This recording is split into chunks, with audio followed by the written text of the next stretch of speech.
Good evening. কেমন আছো বলো সবাই? আশা করি সকলেই ভালো আছো, আমিও ভালো আছি। আর রোহনের ভিডিও দেখে আরও ভালো হয়ে গেলাম, সত্যি বলছি।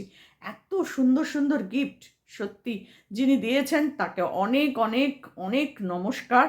আর আপনার যে সুন্দর রুচি, এটার জন্যও আপনাকে অনেক ভালোবাসা, অভিনন্দন। আপনি সমস্ত জিনিস এত সুন্দর দিয়েছেন, সত্যি করে সবার মন ভরে গেছে। আর পয়সা থাকলেই বা গিফট আনলেই হয় না, গিফটগুলো রুচিসম্মত হওয়া দরকার এবং বাচ্চাটার বা যাকে দেওয়া হচ্ছে তার যেন প্রয়োজনে লাগে, সে যেন সেগুলো ব্যবহার করতে পারে, এরকম জিনিস আমার মনে হয় দেওয়া উচিত। প্রত্যেক কটা জিনিস খুব সুন্দর হয়েছে।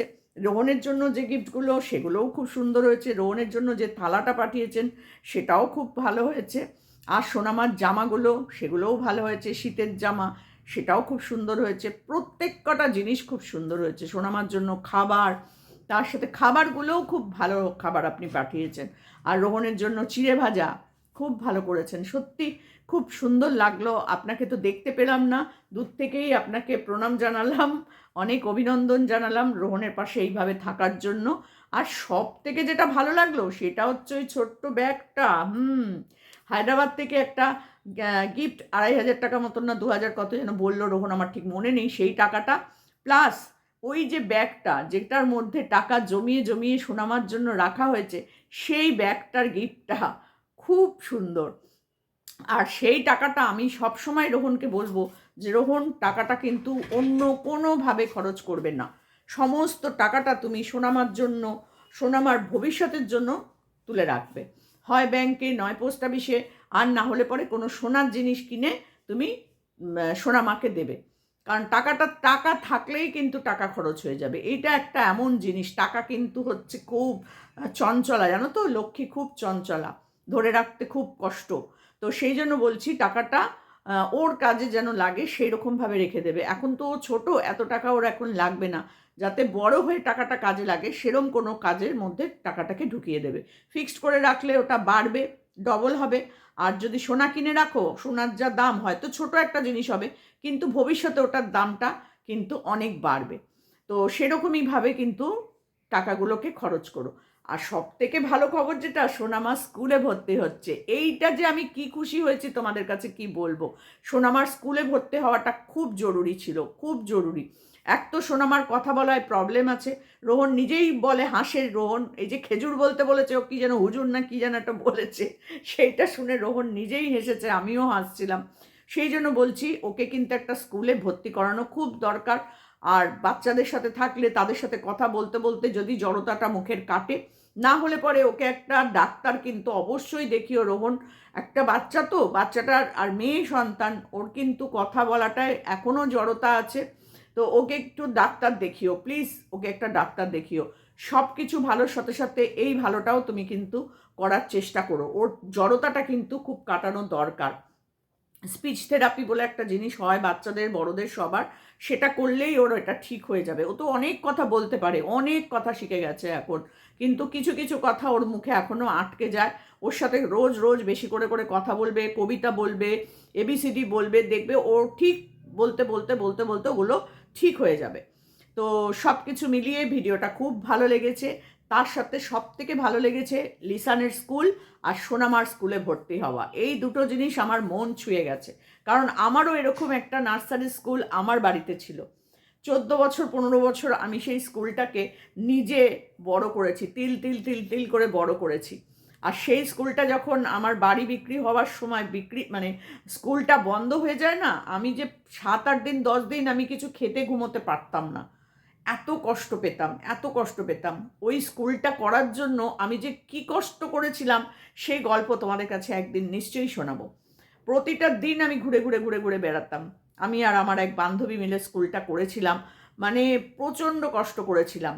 টিভিতে অ্যাড দিয়েছিলাম, নানান জায়গায় অ্যাড দিয়েছিলাম, যাতে বাচ্চারা আমাদের স্কুলে এসে ভর্তি করে, বাবা মারা আমাদের স্কুলে এসে ভর্তি করে। বই খাতা কিনতে যাওয়া, বোর্ড কিনতে যাওয়া, নানান রকম কাজ আছে, নানান রকম। তো সেগুলো তো নিজে নিজে করেছিলাম। তো সেই স্কুল যখন তোমার হচ্ছে না, বিশ্বাস করো, ওটা যদি আমার বাড়ির কাছাকাছি হতো আমিও হয়তো একটু পড়াতে যেতে পারতাম। আমি এখনো পর্যন্ত মন প্রাণ দিয়ে চাই যে ওরকম একটা স্কুল যদি আমি আবার করতে পারতাম, আমি নিশ্চয়ই আবার করতাম। কিন্তু সেই জায়গা, সেই কিছু এখন আর পাওয়া যায় না। তো সেখানে এখন ভাড়া নিতে হবে, এই সেই তাই। তো সেটা তো আর এখন আমার দ্বারা সম্ভব না, তাই জন্য আর হয় না। তো আমি খুব খুশি হয়েছি। লিসানকে আমি ভীষণভাবে আশীর্বাদ করছি দু হাত তুলে, যেন লিসানের এই স্কুলটার স্বপ্ন বিশাল বড় হয় একদিন স্কুলটা। লিসানের জন্য আমার দু হাত ভরে আশীর্বাদ থাকলো। কারণ এই মানে আনন্দটা যে আমি কতটা পাচ্ছি তোমাদের কাছে কি বলবো। তিল তিল করে 15 বছর ধরে আমি এই স্কুলটাকে বড় করেছিলাম। আমার প্রচুর স্টুডেন্ট ছিল। আমি টিউশনও করতাম তার সাথে সেই সব ছোট বাচ্চাদেরকে। আর বাচ্চাদের সাথে থাকলে না মনটাও ভালো থাকে, সময়টাও কেটে যায়। সেখান থেকে যখন স্কুলটা তৈরি হয়ে যাবে, তখন সত্যি যদি আমি কাছাকাছি থাকতাম, আমি একদম গিয়ে কিছু না কিছু পড়ানোর দায়িত্বটা নিতাম। বেশ আমার ভীষণ ভালো লাগে, বিশ্বাস করো। আর ছোট বাচ্চাদের সাথে থাকলে না আলাদা রকম একটা তৃপ্তি পাওয়া যায়, একটা আলাদা ভালোবাসা পাওয়া যায়। ওদেরকে হাতে ধরে অ লিখতে শেখাবো, এ লিখতে শেখাবো, 1 লিখতে শেখাবো, 1 লিখতে শেখাবো। ওই যে প্রথম শুরুটা আমার হাত দিয়ে হবে, সেটা সারা জীবন মাথায় মনে থাকবে, জানো তো। তো এই জিনিসটা এখনো যখন আমি রাস্তা দিয়ে যাই, যখন কোনো সেই ছোট বাচ্চাগুলো যখন বড় হয়ে এসে আমাকে প্রণাম করে রাস্তায়, আন্টি কেমন আছো, আন্টি কেমন আছো করে এসে প্রণাম করে, তখন সত্যিই মনটা ভালো লাগে। তো এইরকম একটা উদ্যোগ নেওয়ার জন্য লিসানকে আমি বলবো ভীষণ ভালো লাগছে আমার, ভীষণ ভালো লাগছে। একদিন নিশ্চয়ই যাব তোমার স্কুলটা দেখতে আমি। অন্য কোনো কিছুর জন্য না গেলেও আমি এই স্কুলটা দেখতে একদিন নিশ্চয়ই যাব, কারণ আমার মন প্রাণ কিন্তু এই স্কুল। তো ভীষণ ভালো লেগেছে আমার। আর সোনামা স্কুলে ভর্তি হবে, সেটা তো আরও ভালো লেগেছে। আমার মনে হয় রোহনের এই স্কুলেই ভর্তি হবে, আমাদের লিসানের স্কুলেই ভর্তি হবে। খুব ভালো লাগবে যেখানেই হোক, কিছু বাচ্চার সাথে সোনামা থাকলে আস্তে ওর জড়তাটা কেটে যাবে। খুব ভালো লেগেছে। তো সেই জন্য বলছি স্কুলটা যেন বিশাল বড় আকার ধারণ করে। আমি ভীষণভাবে আশীর্বাদ করব রোহনকে আর লিসানকে বেশি করে করব, কারণ লিসান এইটা উদ্যোগ নিয়ে করছে। রোহন তুমিও পাশে থেকো, সময়টা কেটে যাবে, বাচ্চাদের সাথে থাকলে মনও ভালো থাকবে, দেখবে সময়টাও কেটে যাবে। আর তার সাথে বলবো প্রতিদিন তুমি সোনামার ভিডিও দাও, তোমার চ্যানেল থেকে তোমার সোনামার ভিডিও আমরা দেখতে চাই।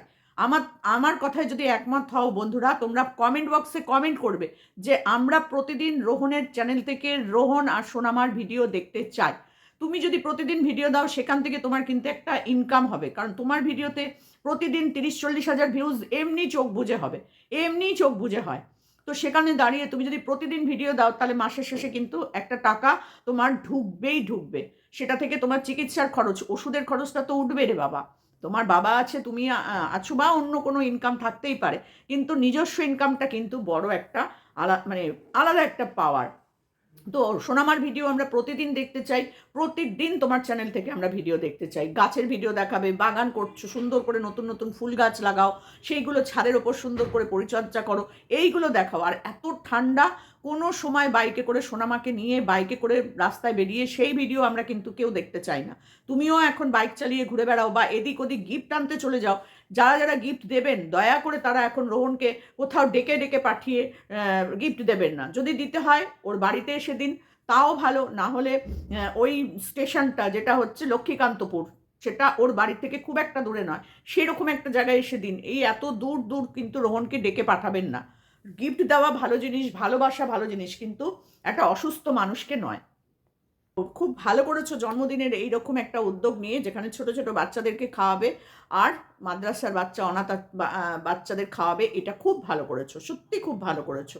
এইটাই আমরা চেয়েছিলাম, যে এই সময় সবাইকে ডেকে এনে, তুমি বলেছো না সবাই যাদের খুশি তারা চলে আসুন। এই জন্যই কিন্তু আমরা এই ভিডিওগুলো করেছিলাম, যে এই সময় তোমার টাকা পয়সার প্রয়োজন, তুমি হাত পেতে চিকিৎসা করিয়েছো, সেখানে তুমি সেই টাকা দিয়ে তুমি জন্মদিন করবে, এটা আমাদের কারোর ভালো লাগেনি। কিন্তু আজকে যখন তুমি বললে যে ওই দিদি তোমাকে 15,000 টাকা দিয়েছে তোমার জন্মদিন সেলিব্রেট করার জন্য, সেই টাকাটা দিয়ে তুমি সত্যি করেই ওই দুস্থ বাচ্চাদেরকে, ছোট বাচ্চাদেরকে খাইও।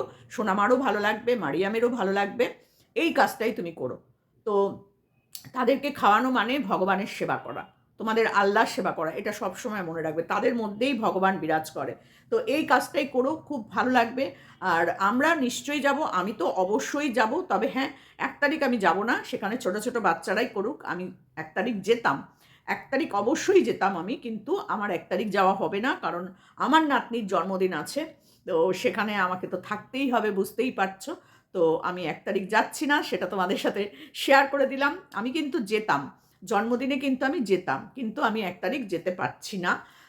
রোহনের এই অনুষ্ঠানটা হয়ে যাক, আমি অবশ্যই পরে যাব। তবে হ্যাঁ, আমার রোহনকে দেখতে যাওয়ার কথা ছিল, আমার জন্মদিনে যাওয়ার কথা ছিল না।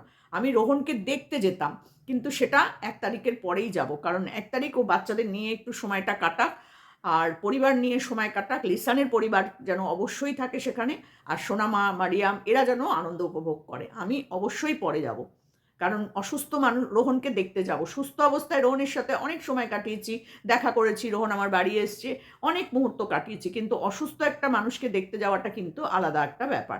তো আমি অবশ্যই যাব রোহনকে দেখতে। আর দেখতে যাব লিসানের স্কুল। তো এই দুটোর জন্য আমি খুব অপেক্ষা করে থাকবো। তবে সেটা অবশ্যই 2-3 তারিখের পর যাব, যে 1 তারিখটা কেটে যাক, আমার নাতনির জন্মদিনটাও কেটে যাক, আমাদের মিমি সোনারও জন্মদিন তো। তো সেই জন্য কেটে যাক সব কিছু, তারপর আমি রোহনকে দেখতে যাব। আর বন্ধুরা, তোমরা যদি আমার সাথে একমত হও যে সোনামার পাওয়া টাকাটা সোনামার জন্য যেন সুন্দর কিছু জিনিস গিফট করে, মানে সোনা কিনে রাখে, বা তোমার পোস্ট অফিস বা ব্যাংকে টাকা জমিয়ে রাখে, এটা আমার সাথে একমত হলে অবশ্যই কমেন্ট বক্সে কিন্তু সবাই লিখে রাখবে। তো চলো, ভিডিওটা আর বড় করলাম না, ছোটোর মধ্যে দিয়েই করলাম। অনেক অনেক আশীর্বাদ করলাম, ভালো থাকো, সুস্থ থাকো। লিসানকেও দুহাত ভরে আশীর্বাদ করলাম, যে আমার যে একটা মানে এটা আমার একটা স্বপ্ন ছিল, জানো তো, স্কুলটাকে আস্তে আস্তে আমি অনেক বড় করব, অনেকগুলো ক্লাস করব, কিন্তু সেটা আর আমি করতে পারিনি। এটা আমার বাড়ি বিক্রি হয়ে যায়, তো সেই কারণে আমার স্কুলটাও চলে যায়। সেই দুঃখটা এখনও আমি বয়ে বেড়াচ্ছি। আর এটা শুনে আমি খুব খুশি হয়েছি যে লিসান একটা বাচ্চাদের জন্য স্কুল করছে, অনাথ বাচ্চাদের জন্য না, মাদ্রাসা করবে, এরকম একটা কি বললো যেন। আমার খুব ভালো লেগেছে। বাচ্চাদের জন্য কোনো কিছু করাটা আমার ভীষণ ভালো লাগে। অনেক আশীর্বাদ করি, অনেক বড় হও তোমরা। চলো।